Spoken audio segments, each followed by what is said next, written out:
Soyez tous les bienvenus à encore une transmission de l'Institut Vie pour tous, directement des Estancia Arbre de la Vie Sumaré São Paulo. Vous pouvez faire aussi des offrandes pour l'Institut Vie pour tous, qui nous avons toute une équipe derrière ça, des équipements pour pouvoir faire la transmission en direct. Souvenez de l'Institut pour qu'il puisse continuer à faire le bon travail qu'il est en train de faire. Souvenez aussi d'Estancia, c'est à moi. Et aussi les missions à l'extérieur pour que nous puissions continuer à soutenir nos œuvres missionnaires dans d'autres continents. Et spécialement, souvenons des offrandes pour la Venezuela. Nous avons besoin de compléter 150 000 reais pour subvenir aux besoins du semestre. Je vous demande une attention spéciale, si vous pouvez le faire aujourd'hui, votre offrande. Souvenez aussi des offrandes dans les églises de votre localité, l'œuvre régionale. Que le Seigneur puisse vous bénir, bénir l'œuvre dans toutes les régions. Souvenez aussi qu'aujourd'hui, après le message du matin, nous allons envoyer un lien, une prédication de l'Évangile. Notre but, c'est que nous puissions aider à répandre et que ça puisse viraliser pour la prédication de l'Évangile et que l'Institut aussi puisse attendre 100 000 inscriptions. Donc, demandez à vos amis que vous allez envoyer qu'ils puissent j'aime et qu'ils puissent s'inscrire sur la chaîne, le canal de l'Institut. Comme le frère Ezra, il a fait hier soir. Maintenant même, faites j'aime dans votre téléphone. Ceux qui ne sont pas encore inscrits, profitez-vous pour s'inscrire dans l'Institut Vie pour tous, pour que nous puissions vous donner encore un service encore plus excellent, meilleur, et que la parole de Dieu soit prêchée dans toute la terre habitée. Aujourd'hui, notre message, c'est le message 18, c'est paix comme térébinthe et comme le chêne. C'est Ésaïe chapitre 6, verset 13. Ésaïe 6, verset 13. Être persévérant comme le térébinthe et comme le chêne. Je vais faire une liaison avec le frère Ezra. Il a dit le message 16, le message 17. Il nous a dit, il nous a parlé beaucoup à propos des effets de réseaux et médias sociaux. Je vais faire un lien à ça aussi. Peut-être un jour, avec plus de détails, une live seulement à propos des problèmes de réseaux et médias sociaux. En profitant des sujets que je dois parler aujourd'hui, je vais vous dire les problèmes de l'avancement rapide de cette technologie, la technologie d'information nous a apporté beaucoup de choses qui nous rendent la vie facile. Ce sont des choses extraordinaires qui nous font avoir d'accès aux produits, aux services, la communication d'une façon rapide et instantanée. Ça nous a apporté beaucoup de choses faciles, comme des outils de communication, des technologies. Mais nous a aussi apporté un problème grave, ce que le frère Ezra il a essayé d'expliquer. Je voudrais utiliser ce que Paul a dit à sa lettre dans Timothée, chapitre 6. Il a dit que l'amour, l'argent, c'est la racine de tout mal. Tous les médias sociaux, elles ont d'objectifs pour le profit. Ils ne travaillent pas pour rien, mais avec des profits. Ils cherchent une recette, ils cherchent de l'argent. L'argent, c'est l'argent qui c'est le carburant de la société, notre société capitaliste puisse fonctionner et travailler. Mais l'argent, il apporte des distorsions, les médias, les réseaux sociaux, par le fait qu'elles ont de but les profits. Si vous utilisez les réseaux sociaux, les médias sociaux, l'Instagram, Facebook, le Google, etc., vous n'êtes pas en train de payer pour les services de toutes ces entreprises. Mais si vous ne payez pas, si vous ne payez pas ça, tu n'es pas un client, tu es un produit. Tu es un produit qu'on vend à les entreprises de technologie. Qu'est-ce qu'on vend là? On vend ton attention et ton temps. Les temps que vous dépensez, attachés, emprisonnés en regardant des médias. Et tu as encore plus de chances de ceux qui payent pour les services qu'ils ont des succès. Tout ça est autour de l'argent. Donc, qu'est-ce qui s'est passé avec les années et nous avons vu un chiffre de designers, ceux qui font des projets, ils ont projeté pour te trouver, pour savoir qu'est-ce que tu aimes. Il y a une programmation pour te nourrir, pour t'attacher sur cet écran encore plus. Il y a encore plus de posts, de vidéos, et tu restes tout le temps. Et ça, c'est comme tu seras addict, en addiction, parce que tout ça, c'est programmé. Et chaque entreprise de ça, elles ont des super ordinateurs qui sont vraiment des grands ordinateurs. Chacun de ceux qui utilisent les réseaux sociaux est accompagné par les ordinateurs. Donc, il va t'offrir des choses pour t'attacher, pour t'emprisonner sur cet écran, pour que celui qui paye les services, celui qui font des annonces, des commerces, tu puisses voir ça. Donc, les problèmes, quand ça est utilisé pour la politique ou pour d'autres choses, ça commence à avoir une distorsion d'information et nous sortons de l'époque de l'information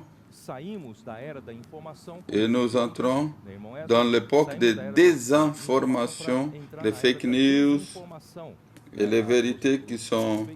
Il y a des distorsions, des sophismes et pendant de long terme, ça va apporter une distorsion très grande. Et chacun qui regarde les médias sociaux, il aura sa propre vérité. Donc, les ordinateurs connaissent ce que tu veux, ce que tu aimes. Ils connaissent la définition de ce que tu aimes. Donc, on va perdre la référence de la vérité, l'unique vérité. On se perd dans des informations, on ne sait plus qu'est-ce que c'est la bonne et les bons standards. Voilà les grands dangers, les problèmes. Nos enfants, nos petits-enfants, les autres générations, ils sont en train de se perdre. Ils n'ont aucune référence. Donc, j'ai commencé par là pour vous dire que nous avons besoin d'une référence. Et la référence, frères et sœurs, Frère Esaïe nous a donné la référence, c'est la parole de Dieu, la vérité. N'est pas une discussion d'idées, qui a raison, qui a tort. Nous avons tous besoin d'un standard de vérité, la réalité de l'univers. Si nous n'avons pas cet standard, tout sera distorsion, tout sera, on tire d'un côté, on tire de l'autre côté, seront l'intérêt commercial, l'intérêt des gens qui vont faire une distorsion de la vérité.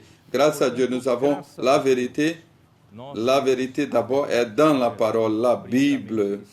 Elle nous donne le standard de vérité, la référence de vérité, mais la lettre noire dans les papiers blancs, elle n'est pas encore suffisante. Nous avons besoin de l'esprit, l'esprit et la parole, logos, quand elle est assemblée avec l'esprit, nous avons une référence véritable de la vérité. Si vous voulez, les vaccins de tout le mystère de l'iniquité qui opère dans la société, vous avez besoin plus que jamais s'attacher à la vérité. La vérité, c'est la Bible. Cette vérité, c'est Dieu. Et je vous dis tout à l'heure à propos de ça, ce que je suis en train de faire. J'ai mon petit enfant, le plus grand, dans l'isolement avec moi. Il fait des cours de l'école à distance. Ce que je peux faire pour lui aider, je lis tous les jours un chapitre de la Bible avec lui. Un chapitre de la Bible, il lit et j'explique. J'essaie d'utiliser mon esprit pour stimuler quelque chose en lui. Des fois, il lit et il a dit, mais quand je lis ça, j'ai volonté de pleurer quand tu parles. Quand il touche la vérité, contacte la vérité vivante, peu à peu va établir une référence dans l'enfant. C'est ça la plus grande protection des vaccins pour cette nouvelle génération. Donner la parole de Dieu. Si vous pouvez lire la parole de Dieu, aider, expliquer, utiliser l'esprit, que vos enfants, soit tes enfants, soit tes petits-enfants, qu'ils puissent avoir les standards de la vérité, ça sera un vaccin pour toute votre vie. Ce que je vais dire aujourd'hui, dans cette parole, de ce message, encore une fois, je vais revenir. Je vais montrer combien il est important de la structure que Dieu a établie pour notre vie chrétienne et notre vie de l'Église.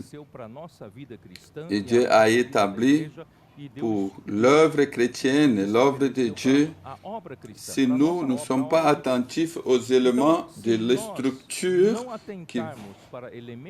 qui va guider l'édification de l'Église, la vie chrétienne et l'œuvre de Dieu, nous n'allons arriver à un bon terme.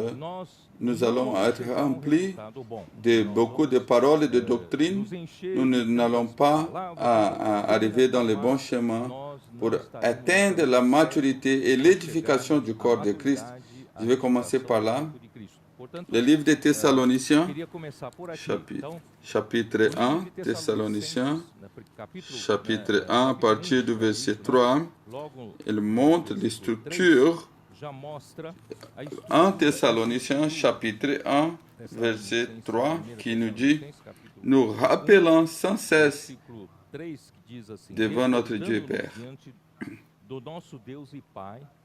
de l'œuvre de votre foi, le travail de votre charité, de la fermeté de votre espérance. » Ça veut dire la persévérance de l'espérance en notre Seigneur Jésus-Christ. Les structures, comme j'ai dit le dernier dimanche, j'ai étudié l'ingénierie civile. Je suis spécialiste en structure, de projets de structure, de calculs de structure, et les structures d'un édifice, et les structures d'une maison, d'une œuvre. Elle est tellement importante et essentielle, on ne peut pas retirer aucun élément structurel sans que tu mettes place sur notre. La foi, l'amour et l'espérance, c'est la structure de notre vie chrétienne, de notre vie de l'Église. La foi, pourquoi? La foi, c'est une chose vivante. Nous avons dit déjà plusieurs fois, je vais répéter rapidement, cette foi qui opère, cette foi qui a l'œuvre merveilleuse pour changer la vie de l'apôtre Paul, qui était un persécuteur de l'Église, et soudainement, il devient quelqu'un qui donne la vie pour prêcher l'Évangile, pour édifier les églises avec des larmes, avec des risques de vie, des sacrifices. Ces grands changements, c'est à cause de l'œuvre de la foi. C'est quoi ces miracles? Qu'est-ce qui a fait ça? Cette chose s'est passée avec l'homme. Et l'homme qui mal connaît les plans de Dieu, qui est ennemi de Dieu, qui est en train de rejeter toutes les choses de Dieu, et soudainement il entend la parole de la foi, de l'évangile, les faits de recevoir la parole de foi, la parole de l'évangile, les dessins de petits camions qui transportent la foi objective. L'élément de la foi objective, c'est Christ. Il les transporte, le véhicule, la parole. La parole de Dieu est un véhicule qui transporte Dieu lui-même, l'élément de Dieu. Ça apporte les éléments de Christ au-dedans de nous. Quand l'homme il accepte la parole de Dieu, ça apparaît en lui sa foi. Cette foi, à lui, c'est la foi subjective. Cette foi, c'est la foi qui fait des miracles. Vous avez besoin toujours exercer la foi. La foi objective, que c'est Christ, elle existe. Si tu crois ou non, elle est là. Mais tu as besoin, quand tu reçois sa parole, tu dois exercer la foi et croire. L'action de croire va faire des miracles, va apporter des choses, des grandes choses, des changements dans ta vie. Cette foi, frères et sœurs, fait partie de la structure de la vie de l'Église. C'est votre foi subjective, le fait que vous croyez. Chaque fois que vous croyez, quelque chose se passe. 1 Thessaloniciens, chapitre 2, il nous est dit, Thessaloniciens, 1 Thessaloniciens, chapitre 2, 1 Thessaloniciens, chapitre 2, verset 13. C'est pourquoi nous rendons continuellement grâce à Dieu de ce qu'en recevant la parole de Dieu que nous avons fait entendre, vous l'avez reçue, non comme de la parole des hommes, mais ainsi qu'elle est véritablement comme la parole de Dieu et qui agit en vous qui croyez, lesquels agit en vous qui croyez. Elle opère avec efficacité en vous qui croyez. Les secrets, c'est croire à la parole de Dieu.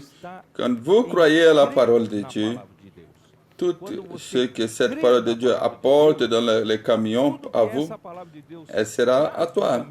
Il deviendra à toi.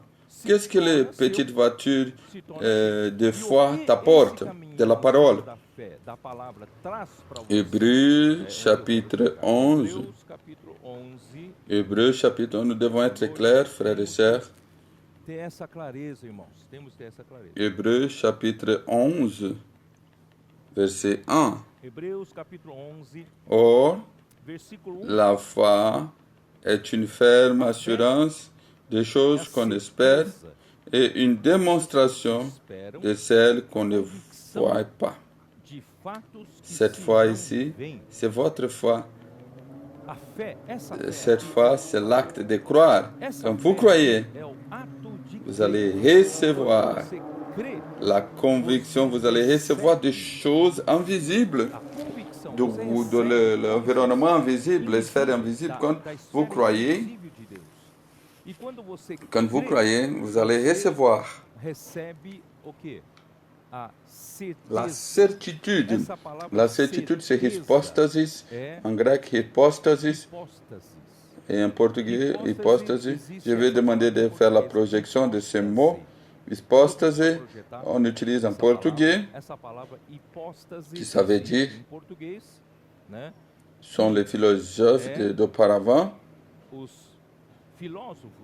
Ils savaient il y a une réalité fondamentale. Il connaît qu'il existe une réalité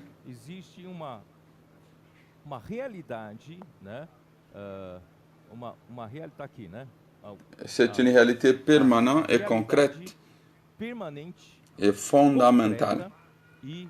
C'est la base de toute chose. Hypostase, c'est la substance de Dieu. Pourquoi hypostase a été traduite dans Hébreux chapitre 1, verset 3. Christ est l'expression exacte de l'hypostasie de Dieu, la substance de Dieu. Dieu, il a cette substance. C'est quoi cette substance? Substance de, c'est la réalité qui existe dans l'univers. Je ne sais pas si vous réalisez, moi je suis très heureux que dans l'univers, il y a une réalité permanente, pour ne pas dire dans l'univers, il y a une vérité permanente, une vérité absolue, une vérité fondamentale, une vérité concrète. On peut toucher cette vérité, c'est la substance de Dieu.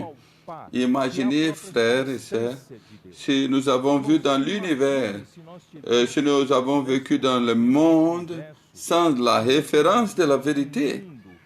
Donc, chacun peut dire, faire la distorsion de vérité là où il veut. C'est ça ce que l'ennemi de Dieu, il veut amener l'homme. Il veut que l'homme ne croie plus la parole de Dieu, pour qu'il puisse faire la distorsion avec des sophismes, des choses qui semblent vérité, et l'homme va courir, il pense que ça c'est la vérité, mais la vérité, c'est dans un seul endroit, l'endroit c'est Dieu. Dieu est la vérité. Donc, frères et sœurs, si nous voulons les vaccins contre le mystère de l'iniquité, contre le virus qui est en train d'endommager la société. Donc, nous, grâce à Dieu, nous avons non seulement la parole, mais nous avons la foi, notre foi qui a l'accès à cette réalité. D'accord? C'est pour ça que je veux entrer cette foi. Elle va avoir l'accès de la substance de Dieu. C'est la vérité elle-même. Et Dieu, donc, il va, à travers la foi, avec l'accès que nous avons sur la grâce, pour recevoir toute vie divine et la nature divine, tous les éléments de Dieu, comme la vérité. Donc, peu à peu, cette grâce, elle va devenir ma réalité. Donc, dans l'univers, il n'y a qu'une seule réalité. Et cette réalité est en Dieu. Dieu est la seule vérité. Mais Dieu, il désire, depuis qu'il a créé l'homme, son désir, c'est qu'à travers la grâce, faire que l'homme puisse recevoir tous les éléments divins de sa vie et sa nature, pour que l'homme puisse peu à peu, en recevant cette grâce, et la vérité soit constituée dans l'homme, et l'homme a la réalité de cette grâce, et ça ne sert à rien que tu as la grâce comme dans la pensée, comme une doctrine. La grâce doit devenir votre réalité dans votre vie. Ça va prendre du temps. Donc, nous avons besoin de la foi, et la foi va apporter le travail de l'amour, l'amour d'amour, l'essence de Dieu qui c'est l'amour, et l'amour avec la persévérance, car nous avons expérience que Dieu va nous glorifier et que Dieu est dans un processus de nous conduire à la perfection, à la maturité, Et Dieu, à la fin, il va nous donner des récompenses, ceux qui ont vécu selon son but, et qui étaient à son côté, pour établir le royaume. L'amour, la foi, l'expérience sont interliés. Vous ne pouvez pas séparer tout ça. Je vais vous montrer.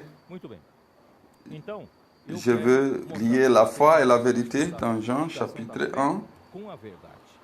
Jean chapitre 1. Il est très connu de nous tous. Jean chapitre 1, verset 14. Et la parole a été faite chair, et elle a habité parmi nous, pleine de grâce et de vérité. Et nous avons contemplé sa gloire comme la gloire du Fils unique venu du Père. La gloire, c'est notre destin, frères et sœurs, c'est notre espérance. Mais le processus d'arriver à la gloire, c'est Christ. C'est que Christ qui est la parole de Dieu, qu'elle doit devenir notre grâce et vérité. La parole de Dieu, elle apporte la grâce. Et la parole de Dieu apporte Dieu comme la grâce. Dieu comme de l'eau qu'on peut boire, comme de nourriture qu'on peut manger et jouir. Dieu, chaque fois que nous invoquons le nom du Seigneur dans Ésaïe 55, chaque fois que nous invoquons, nous sommes en train de puiser de l'eau aux sources du salut. Nous sommes en train de boire de l'eau, de la grâce, de fine nourriture. Et le propre Dieu, il reçoit pour nous la grâce, par la grâce. Elle a un but, elle a un objectif.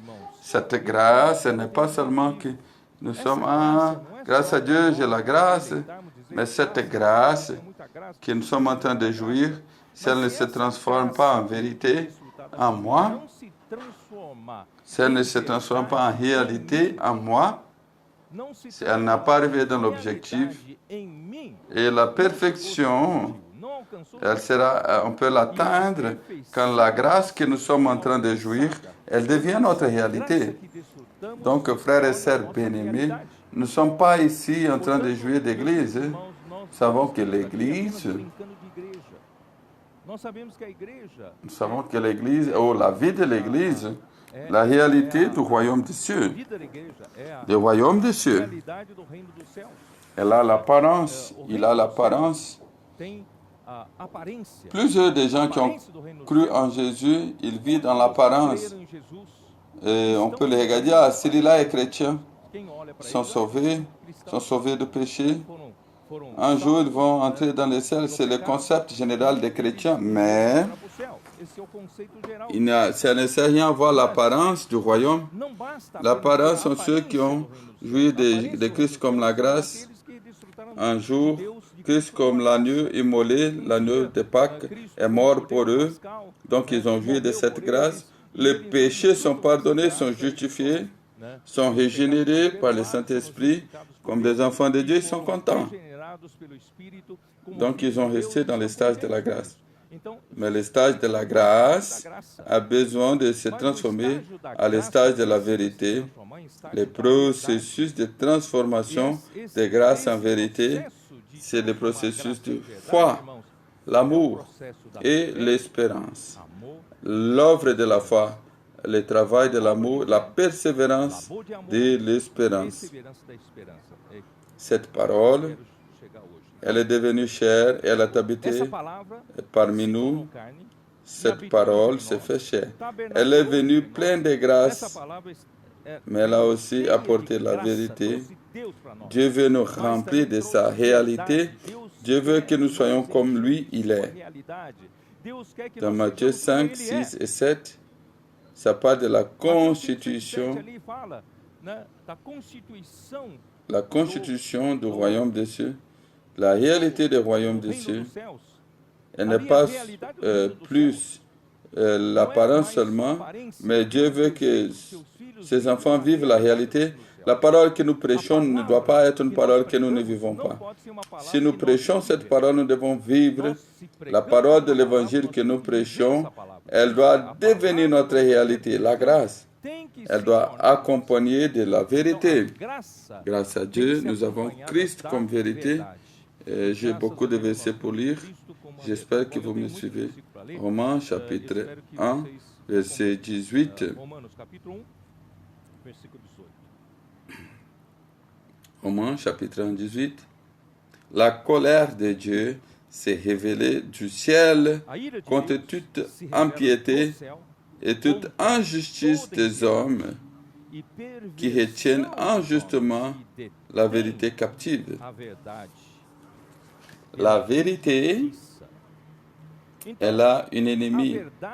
Pour que la vérité de Dieu puisse devenir la réalité pour un homme, Satan, il est venu pour apporter l'injustice. Et l'injustice empêche la vérité. Et l'injustice, elle est en train de détenir la vérité, de garder. Et donc cette injustice ne permet pas que la vérité entre en nous. Toute l'humanité, ils ont préféré l'injustice au contraire de la vérité. Le verset 25. Eux qui ont changé la vérité de Dieu en mensonge. La vérité de Dieu, la vérité est unique.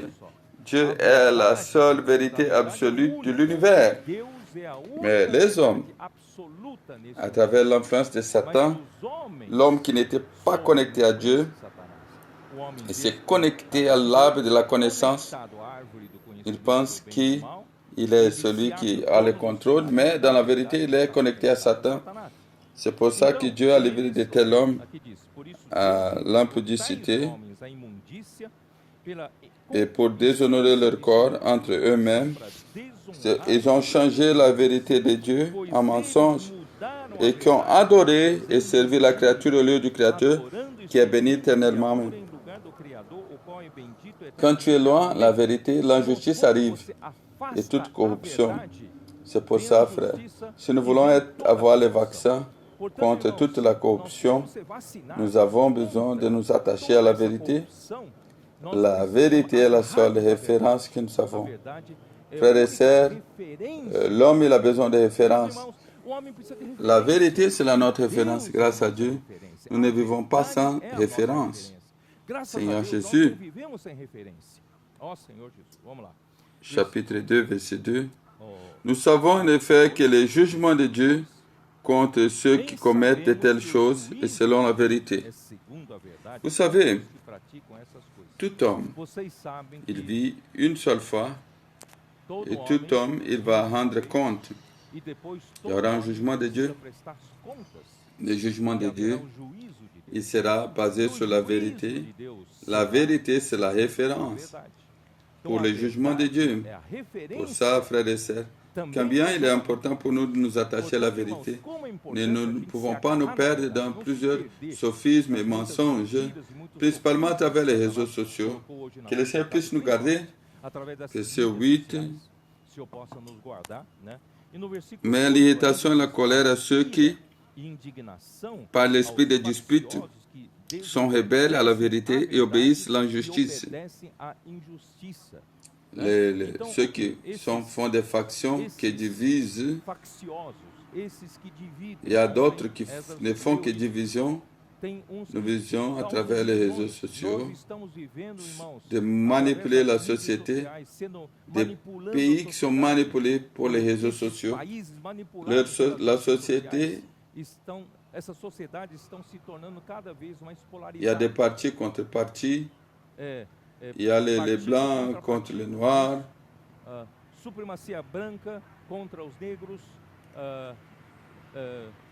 Il y a des discriminations, il y a contre ceci, contre cela. Nous vivons dans un monde qui a des polarisations à cause des réseaux sociaux, à cause des mensonges. Okay? Nous ne sommes pas des factieux. Ils désobéissent la vérité, ils obéissent l'injustice. Celui qui fait des factions, il est manipulé par l'injustice et n'obéit pas la vérité. Et nous avons la référence. La référence, c'est la vérité. Verset 20 du même chapitre.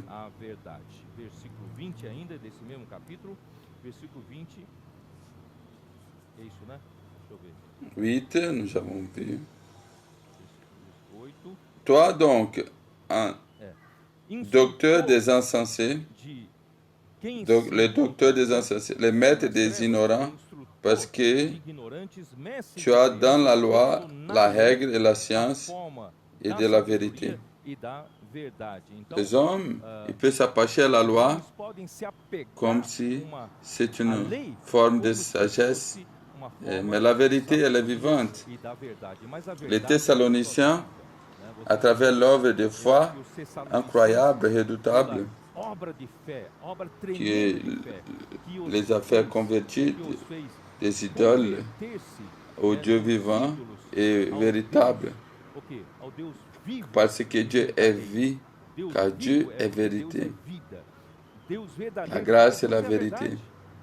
Dieu, il désire nous donner sa vie pour nous constituer avec la vérité. Hier, frère Ezra, dans Éphésiens, nous a montré que nous marchons comme les païens dans la vanité de notre pensée. Nos pensées n'ont pas la vérité et nous avons besoin d'être reconstruits. Notre personne doit être reconstruite avec la grâce et avec la vérité. Dieu, il a besoin de nous faire la reconstitution des réalités avec la vérité. Frères et sœurs, combien nous avons besoin de cette vérité. Dans Galates, chapitre 2, verset 5, on voit ce qu'il dit. Nous ne le cédons pas un instant et nous résistons à leurs exigences afin que la vérité de l'Évangile fût maintenue parmi vous. L'évangile que nous prêchons la vérité, nous amenons la réalité dans la vie des gens. La vie des gens, elles n'ont pas de sens, il n'a que de la vanité. Les gens ne savent pas même pourquoi ils vivent sans un sens. Mais si nous prêchons la vérité de l'Évangile, nous serons constitués, nous allons constituer ces gens avec la réalité divine et permanente et fondamentale, verset 14.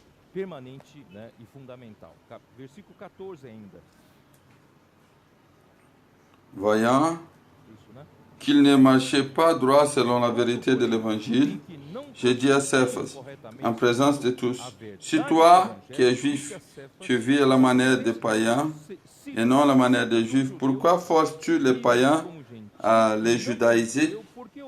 Donc, voici la vérité que nous prêchons. Elle a besoin d'être notre procédure. La vérité, elle doit régler notre procédure. Grâce à Dieu, nous avons la vérité.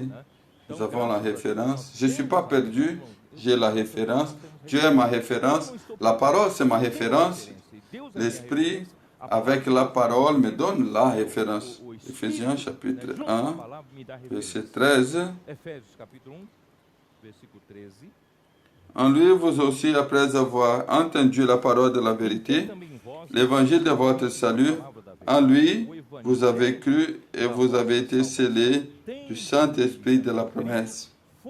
Ici, c'était quand les Éphésiens, ils ont entendu la parole de la vérité, l'évangile de leur salut, ils ont cru.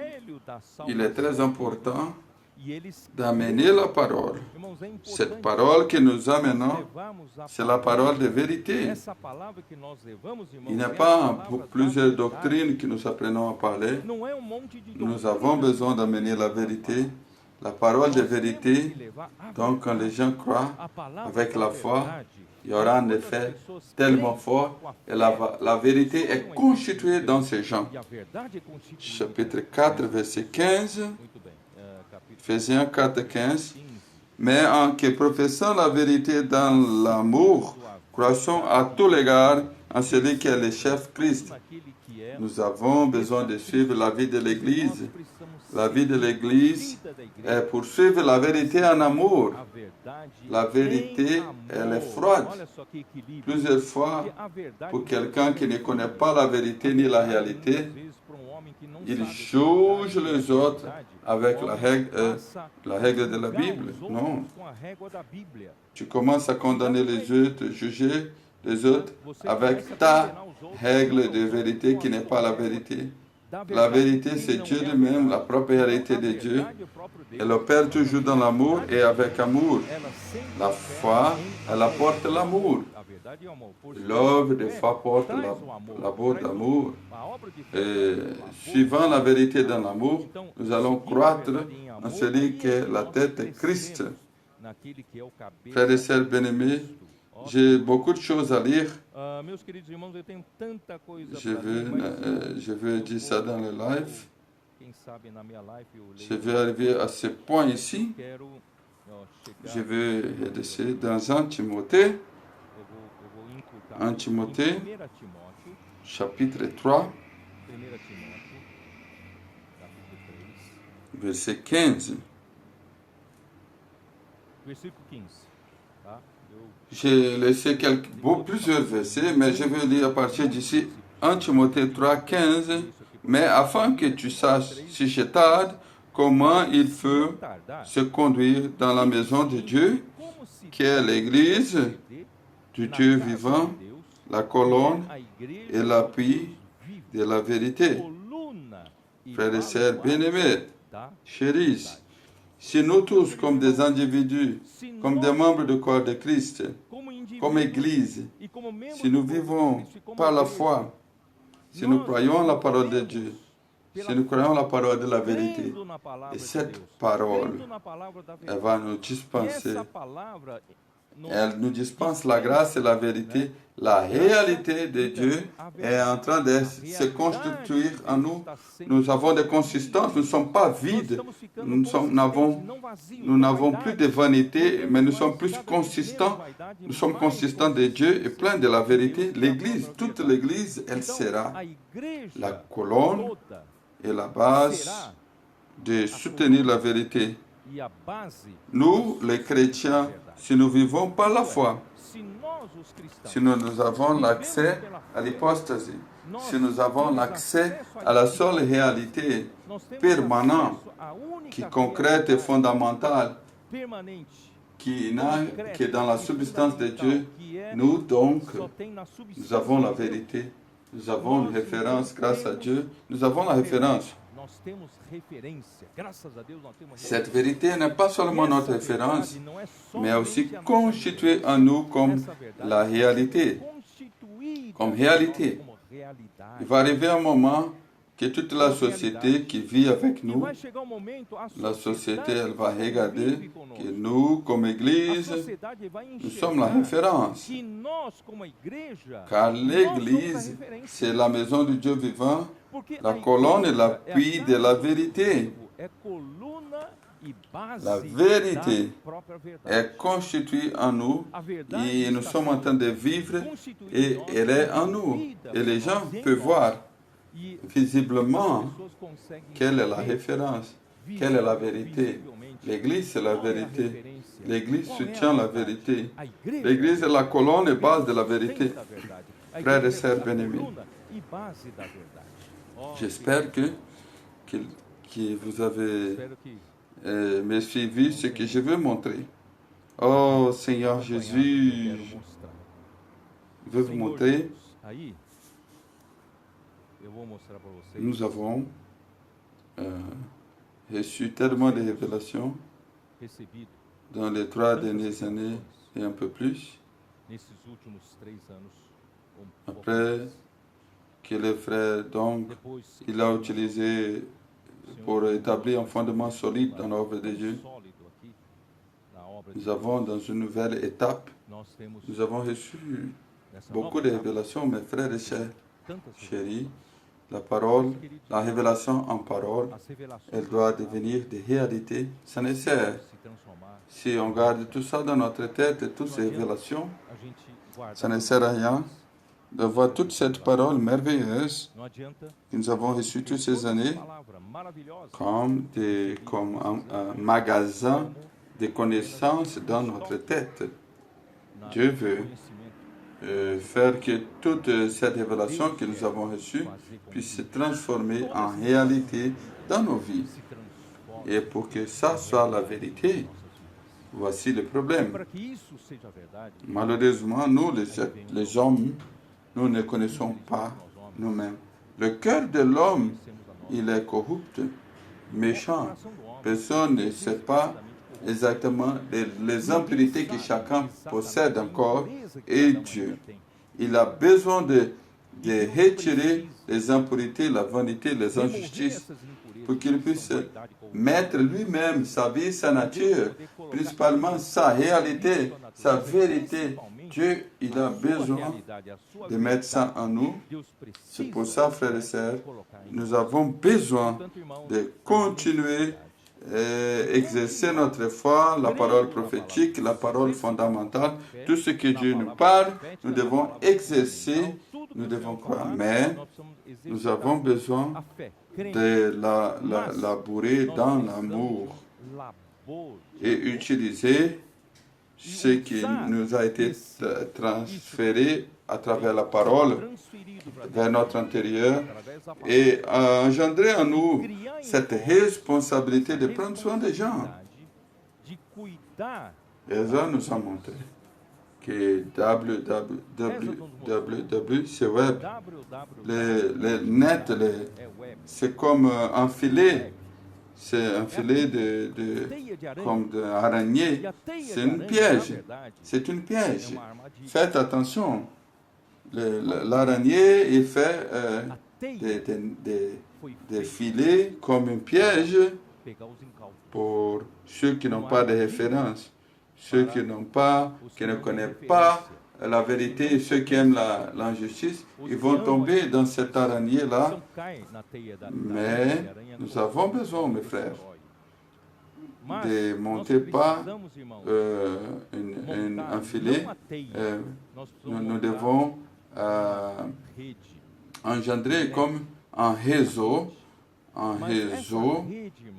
qui va s'éteindre pour prendre soin des gens. Nous avons besoin, la vie de l'Église, il faut monter un réseau d'une telle façon que tous les gens qui se sentiront perdus, et nous, à travers la prédication de l'Évangile, nous pouvons attendre ces gens, et nous allons faire ces gens sortir des griffes de l'ennemi, de l'empire des ténèbres, nous allons les transporter au royaume du Fils de son amour, que c'est l'Église.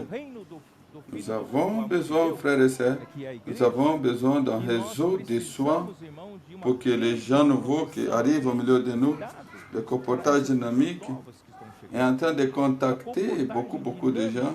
Et ces gens, dans ce moment de pandémie, tous ces gens, ils sont désespérés, ils n'ont plus de référence. Quand le travail l'occupait tout le temps, c'est vers 4 heures, ils courent, préparent les repas pour amener au travail, et après il arrive seulement 8, 9 heures de la nuit pour dormir, pour l'autre jour travailler. Il n'a pas le temps de penser beaucoup, mais dans la pandémie, ils ont le temps de réfléchir un peu à propos de leur vie, si leur vie a des sens ou non, la vie que l'homme vit aujourd'hui. Donc ça commence tous les problèmes de relations entre mari et femme, problèmes dans la famille, des problèmes de relations avec la société, avec la famille. Et ça commence à apparaître tous les types de problèmes de santé, psychologiques, mentaux. Et les gens sont désespérés. Et nos comporteurs sont dans la rue. Ils sont en train d'offrir Dieu aux gens. Ils prient pour les gens. Et les gens, ils ont le contact avec Dieu. Ils sont reconnectés avec Dieu. Et la première sensation des gens, j'ai besoin de prendre soin. J'ai besoin d'aller dans une église. Ce n'est pas une église religieuse que nous connaissons. Ils veulent qu'on prenne soin d'eux avec la parole de Dieu, avec une structure de soins. Grâce à Dieu, la vie de l'Église, elle a cette structure. Si nous n'avons pas dans notre Église, nous devons monter les structures de soins. les réseaux de soins, la parole fondamentale. Nous avons le fondement de la foi chrétienne. Les gens qui ne connaissent pas la parole, nous devons donner des fondements à ces gens. On met un bon fondement dans leur foi avec le fondement de la foi chrétienne.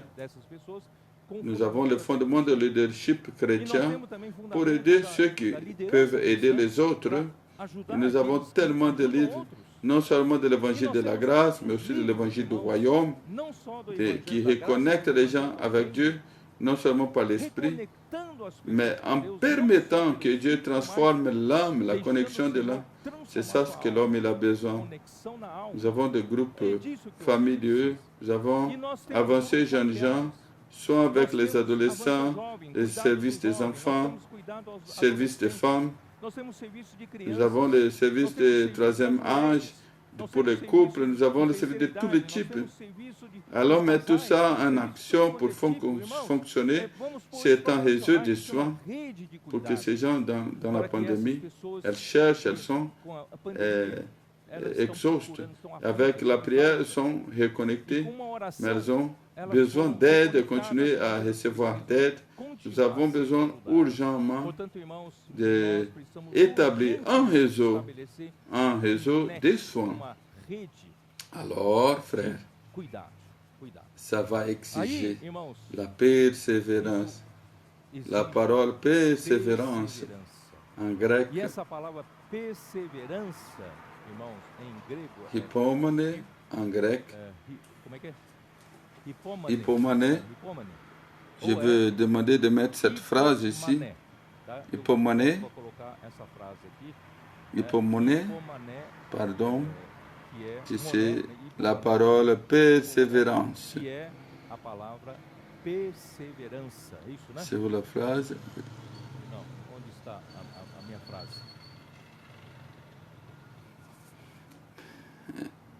Hypomone, hypomone, qui persiste com patience, supporte pression sans désister et qui ne dévie point de son but devant les épreuves ou les souffrances.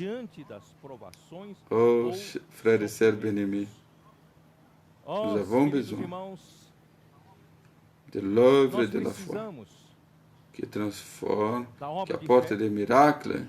C'est pour ça que nous recevons tellement de grâces, des éléments divins pour nous remplir de l'essence de Dieu, que c'est l'amour, c'est labourer l'amour pour prendre soin de la vie de l'Église, prendre soin des gens.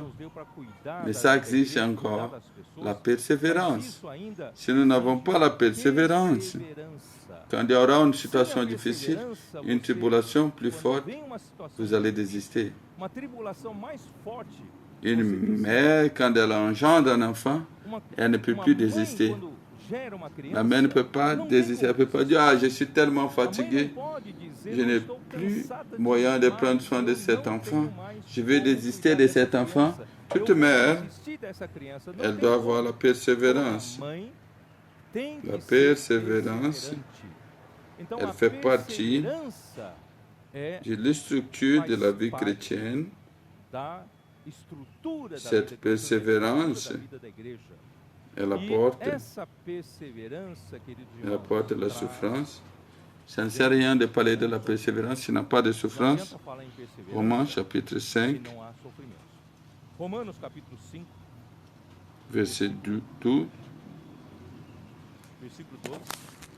à travers qui nous avons obtenu également accès par la foi à cette grâce dans laquelle nous demeurons fermes. J'aime beaucoup ce verset. Pourquoi? La foi, c'est la foi subjective. C'est notre acte de croire que nous croyons. Nous commençons à avoir l'accès à la grâce de Dieu. Ça, c'est redoutable. La foi nous donne accès. Comme vous avez l'accès à l'Internet, vous avez aussi l'accès à Dieu. Vous avez accès aux éléments de Dieu. lesquels nous sommes fermes. Donc, a besoin de devenir, de continuer connectés. Nous devons rester fermes et connectés. Et nous nous glorions dans la gloire de Dieu. Si nous sommes connectés par la foi envers cette grâce, elle va subvenir tout jusqu'à ce que vous soyez glorifiés, jusqu'à la perfection de la maturité. Chers les sœurs bien-aimés, le secret, c'est de nous maintenir connectés. Comment? Le verset suivant, il commence à parler des choses que nous n'aimons pas. Bien plus, nous nous glorions même des afflictions, sachant que l'affliction produit la persévérance. Malheureusement, on a besoin de tribulation. La tribulation va produire la persévérance. Il est beau de parler de la persévérance pendant que tout marche bien, quand il n'y a pas de problème dans ma vie, tout va bien, je n'ai pas de problème, je n'ai pas de tribulation. Il est facile de parler de la persévérance, mais la persévérance, elle est produite à travers la tribulation. Grâce à Dieu, quand la tribulation arrive, nous allons comprendre c'est quoi la persévérance. Et non seulement se glorier dans les tribulations. Et la persévérance, elle produit l'expérience. Dokim. Il y a une phrase aussi, il y a un slide qui parle de ça. Le mot expérience, la victoire, c'est une approbation ou un caractère approuvé. Si vous avez la persévérance,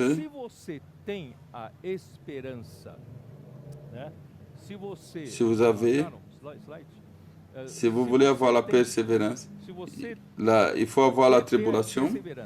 La tribulation, elle engendre la persévérance, et la persévérance, la victoire. Et cette expérience ou cette approbation qui engendre l'approbation, Dieu veut nous approuver. Et l'espérance, et cette expérience nous apporte l'espérance.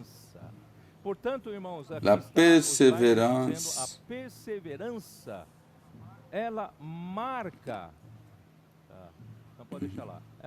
c'était ça. On a pris du temps pour trouver le mot dokim. C'est approuvé ou caractère approuvé.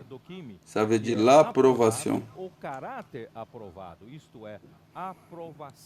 La foi, votre foi a besoin de passer par des tribulations, par la persévérance, par des épreuves et aussi l'approbation. À la fin, vous arrivez à l'espérance. L'espérance de la gloire.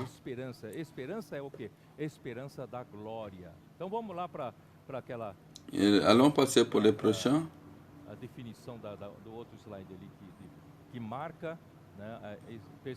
La persévérance va marquer le passage de la vie spirituelle incipient pour la maturité.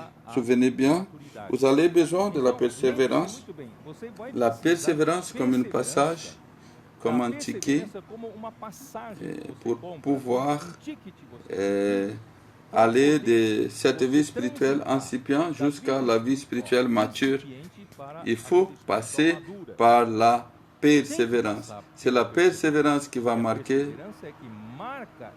Allons revenir pour l'autre, pour monnaie, que nous n'avons pas passé. Seigneur Jésus.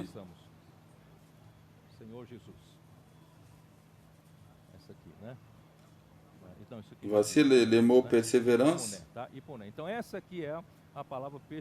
J'ai encore, je suis perdu dans le temps, je veux accélérer, je veux courir. Je vais directement dans 1 Pierre. Allons-y vers 1 Pierre. Oh Seigneur Jésus.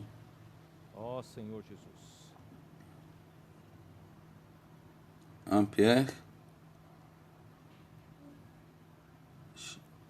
1 Pierre, chapitre 1, verset 3.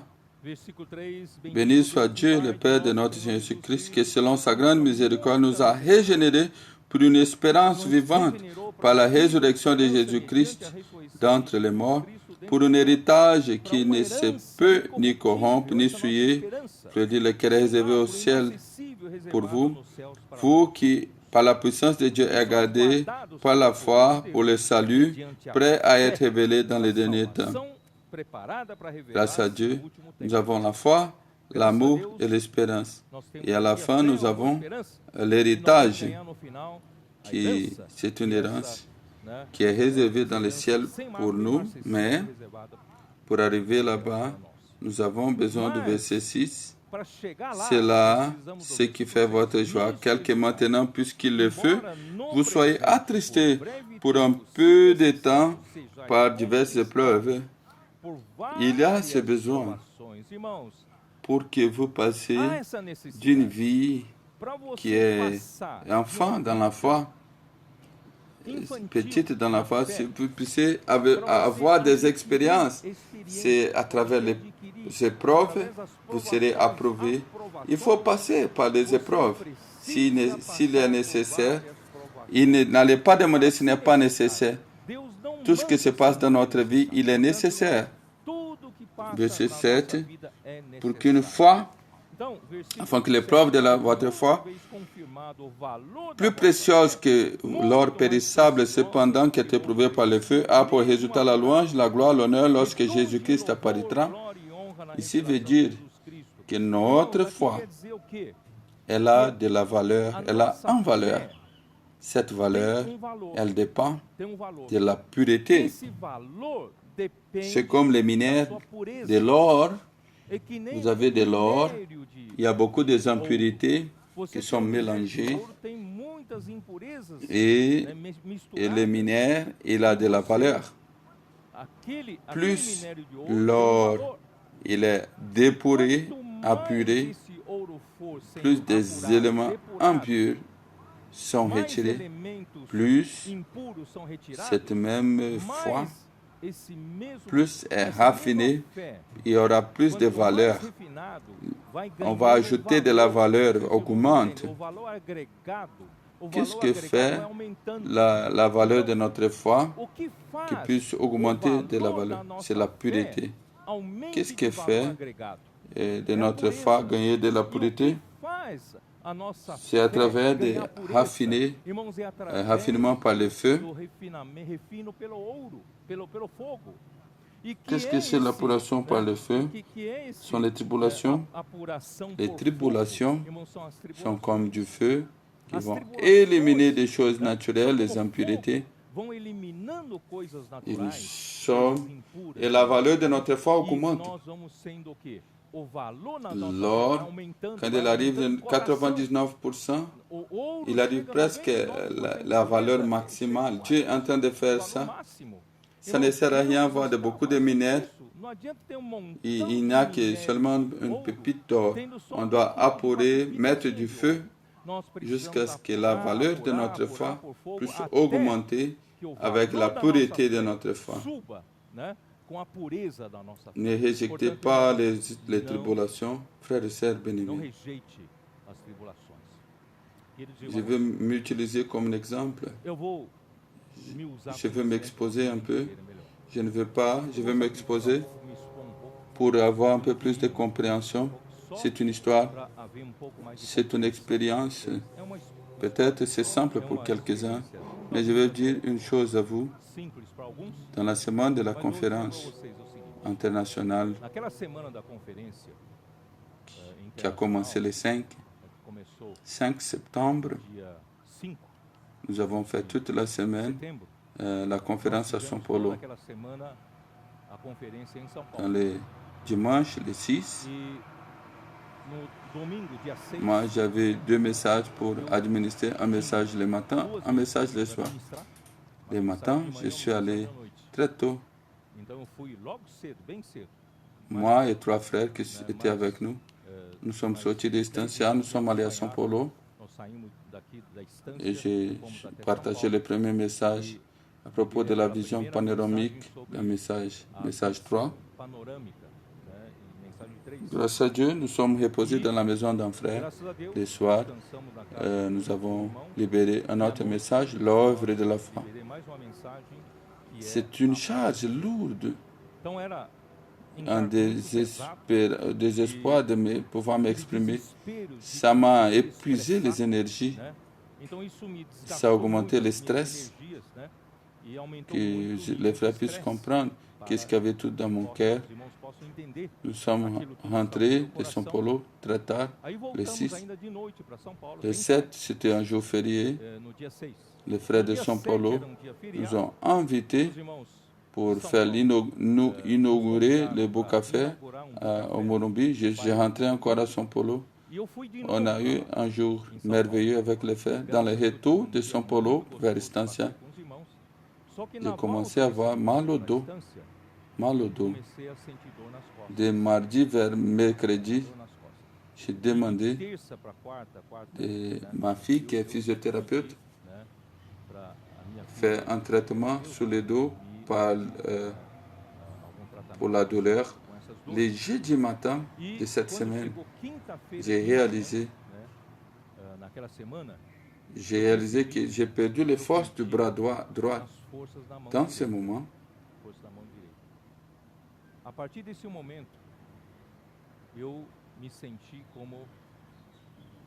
j'ai perdu cette force, je me sentis avec une déficience. Je ne pouvais pas travailler, faire toutes les choses basiques avec la main droite. Quand bien des choses dépendent de cette main, j'ai besoin d'écrire. J'écris, j'ai fait des dessins. Et cette main droite, j'étais plus de 10 ans de professeur universitaire. J'ai fait des illustrations dans les tableaux noirs. Et ça, j'ai perdu toute habilité, toute force. Je me sentis handicapé. Je ne pouvais plus faire ce que je voulais. Apparemment, ça semble simple. Psychologiquement, ça donne un peu d'épuisement. J'ai commencé à prier, Seigneur, restaure-moi, que je sois récupéré, j'ai besoin de cette main pour pouvoir te servir. Tu sais que j'utilise tout ça pour te servir. Je veux te servir avec toutes mes forces. J'ai prié au Seigneur, j'avais la foi que le Seigneur allait me guérir. Je n'ai pas fait que ça devienne public. Cette fois, nous avons besoin d'avoir notre expérience avec le Seigneur. Nous devons demander, Seigneur, qu'est-ce que tu veux me dire, Seigneur? Si immédiatement nous publions, plusieurs frères ils seront dans la compassion, vont prier, ça va me distraire ce que Dieu veut me dire. Dans ce moment, je suis allé chercher le Seigneur. Seigneur, viens affiner l'or. C'est quoi les impuretés? Qu'est-ce que tu veux me parler? Pendant tous ces jours, j'ai commencé devant le Seigneur à évaluer. Des fois, je pense que je sais le Seigneur, j'ai le droit que Dieu me guérisse. Je me souviens d'une histoire dans l'année passée. J'étais dans un week-end très fatigant, dans une conférence ici, l'autre là. Grâce à Dieu, Dieu m'a subvenu tout. Les frères ont beaucoup joui de cette conférence. Je suis rentré tard de cet endroit. J'étais presque à l'aéroport de Guarulhos, 9h, au milieu du chemin. J'ai réalisé que les chemins, les avions donnent un tour ronde. Ça fait 10 heures. Il commence à tourner. Et j'ai réalisé qu'il y avait un problème. Quand il a été libéré pour entrer dans la piste et quand l'avion commence à descendre de l'aéroport de Guarulhos, quand il a commencé à descendre et après il remonter encore. Et le pilote nous a informés. On sait exactement ce qui s'est passé. Il nous a informés. Il y a un problème sur la piste. Il y avait un autre petit avion Il a dû descendre rapidement. Il n'avait pas de distance pour notre avion. Il a repris. Ça va dans un tour, mais la queue était grande. Et le carburant était en train de finir. Il est venu à Campinas. Il avait un frère qui m'attendait à Guarulhos. Quand je suis arrivé à Campinas, il y avait une confusion de résoudre la question avec tellement de passagers. J'ai décidé, vers minuit, j'ai pris un taxi pour rentrer à São Paulo. Dans ces jours, je suis ton serviteur, j'ai fait tout ce qu'il devait faire. Tu m'as béni, a béni la conférence, tu m'as utilisé. Comme que Dieu m'avait un devoir de prendre soin, de me faire rentrer à Guarulhos. Normalement, Dieu, tout n'a pas marché dans ces jours-là. Rien n'a marché.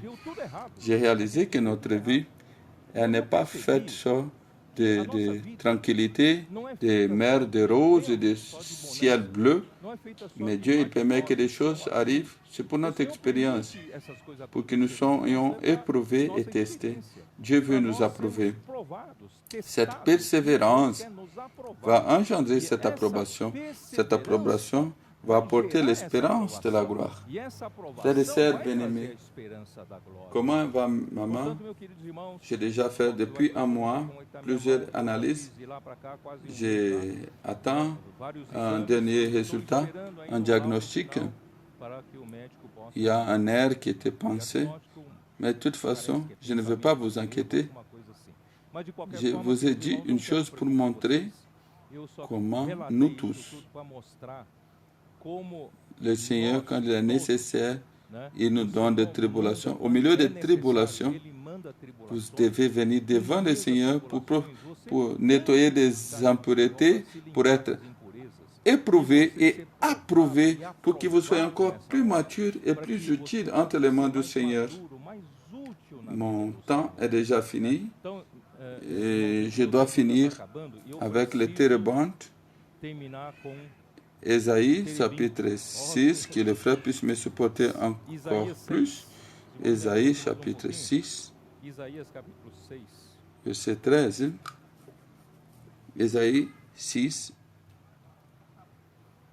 un chapitre lequel Dieu a donné à Ésaïe, et son appel dans notre version.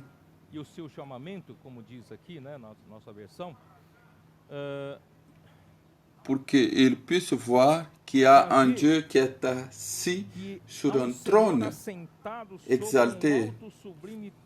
Et le verset 1, voici, le Seigneur sur un trône très élevé, et les pans de sa robe remplissaient les temples. Voici notre Dieu, notre Christ.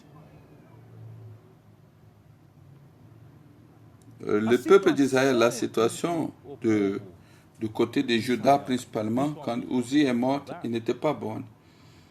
C'était une situation mauvaise devant le Seigneur. Mais nous ne regardons pas les circonstances. Nous devons regarder qu'il y a un Seigneur sur le trône. Il est dans un haut trône et les pans de sa robe remplissent le temple. Les vêtements sont la justice. Jésus, dans son humanité, sa conduite, sa justice, son humanité. Je n'ai pas le temps d'être. Je veux directement. Allons vers le verset 13. Il s'en reste encore un dixième des habitants. Ils seront à leur tour anéantis. Il sera tout brûlé. Mais comme les térébintes et comme les chênes conservant le tronc quand ils sont abattus, une sainte postérité renaîtra de ce peuple. Frères et sœurs bien-aimés, oh Seigneur Jésus, ici,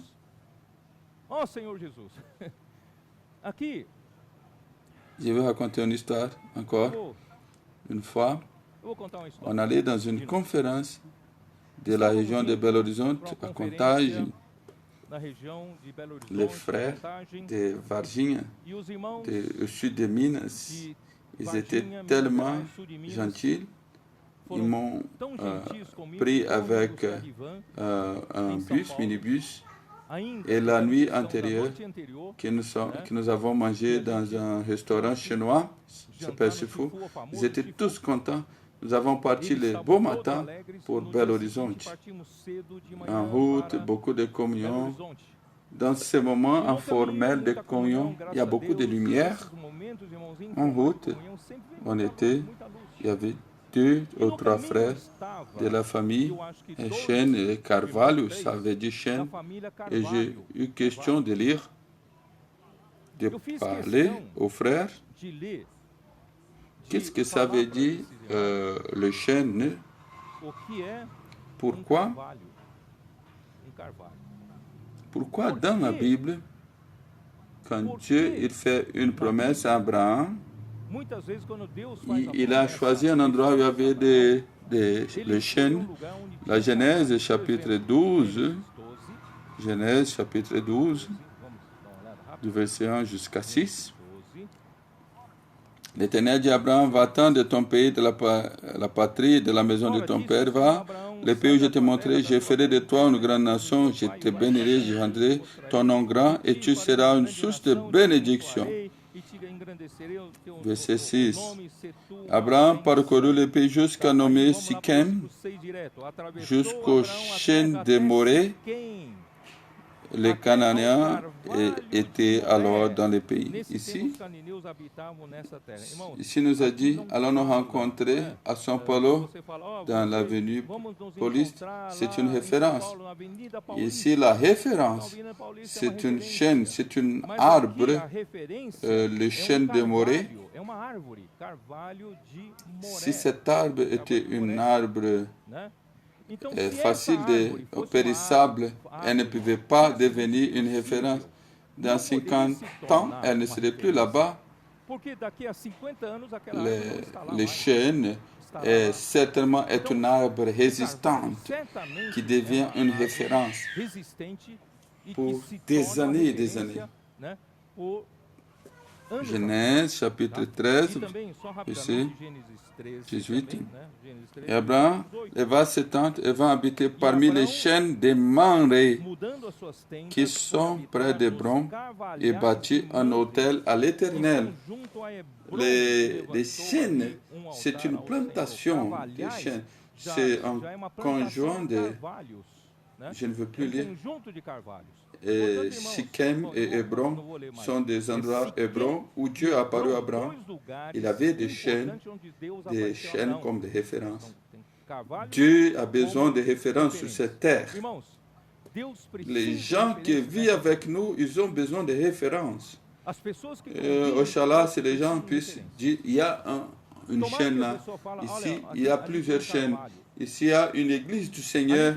Ici, il y a des gens qui persévèrent. Il y a des gens qui tu laisses seulement un petit morceau, il va renaître. C'est ça ce que nous avons besoin d'être. Nous devons passer par des tribulations, par des épreuves. Nous devons être approuvés. Je ne veux pas rester jusqu'à la fin de ma vie en trompant moi-même, même par je passe des situations que je passe. Peu importe comment Dieu va faire, je crois que Dieu puisse me récupérer. C'est Dieu qui le sait. Ce qu'il fait. Je veux une seule chose pour le Seigneur. Je veux être une chaîne, une référence pour cette société, la vie de l'Église, la maison du Dieu vivant, la colonne appui de la vérité qui soutient la vérité. Pour ça, je dois passer par des difficultés, par des intempéries. Je vais lire rapidement. J'ai fait une recherche. Le chêne est sûrement l'arbre le plus vieil dans une forêt. Son âge moyen, c'est dans 500 à 1000 ans. Elle peut atteindre 30 jusqu'à 40 mètres de hauteur. C'est une grande arbre. Elle a des caractéristiques de souffrance. Il y a des rides et des racines profondes. Ceux qui vivent beaucoup sont sujettis aux interprètes. Ils sortent plus forts d'elle. Plus il reçoit les coups de vent et de pluie et de tempêtes, plus résistant devient son tronc et ses racines vont plus profondes. Son bois est entre les plus résistantes du monde. Les chênes ne perd pas les feuilles dans l'hiver. Il est toujours plein de fleurs et de... Même avec la neige, le chêne, il reste avec les feuilles, plein de vie. Dans la période plus difficile de l'année, Dieu, il a créé les chênes pour résister. Je ne veux pas, au milieu de mes souffrances, avoir un visage attristé. Non, je suis. Non, je veux être plein de vie, plein de feuilles. C'est lui qui est planté aux côtés des arbres de vie est comparé à le chêne fait pour résister aux pressions de joujou ou des tempêtes avec des vents forts et même avec du feu, même s'il tombe.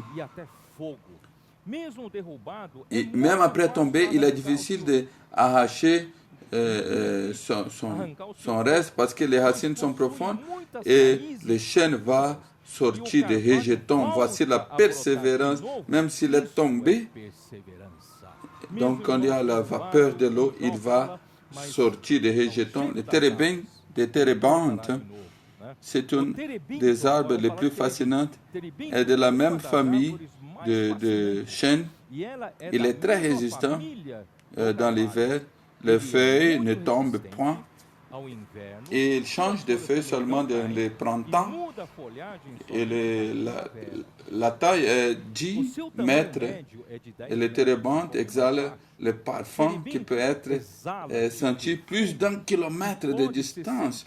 Le parfum exhalé quand il est blessé, plus il y a des coupures dans son tronc, il y aura plus grand parfum. J'espère que tout ce que nous sommes en train de passer, des difficultés, des souffrances, des blessures, ça puisse produire des parfums et attendre les gens et que nous devenons des modèles et des références. Quand nous perdons, ils perdent les térébinthes, les troncs blessés sortent un liquide pour guérir des maladies.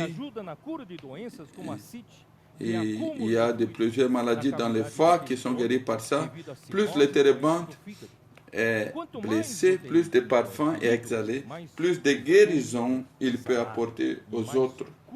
Dieu, il a besoin, dans la fin des temps où la vérité n'existe plus, il n'y a que des désinformations, il y a des moitiés de vérité, des philosophies, sophismes. Mes frères et sœurs, nous de l'Église, nous sommes la base colonne de la vérité. Nous allons passer par des tribulations. Nous serons fermes comme des chênes et comme des térébinthes. Nous aurons des feuilles et nous allons répandre le parfum de Christ pour tous les gens, qu'ils puissent venir à Christ et vivre la vie de l'Église. Que Dieu vous bénisse. Je ne veux même pas prier. Je veux pedir que Dieu vous bénisse, chaque famille. Dieu prend soin de chacun. Je sais que plusieurs sont comme avec moi, en passant par des épreuves, des situations difficiles, des souffrances. Je connais plusieurs frères et sœurs qui passent par des situations difficiles. Je demande, persévérer, supporter. Plus grande la souffrance, plus des racines seront profondes, plus nous allons chercher de l'eau, la grâce et la vérité pour que nous soyons des colonnes et appui de la vérité, une référence pour cette société. Que Dieu vous bénisse. Jésus est le Seigneur. Deus abençoe vocês. Jesus é o Senhor.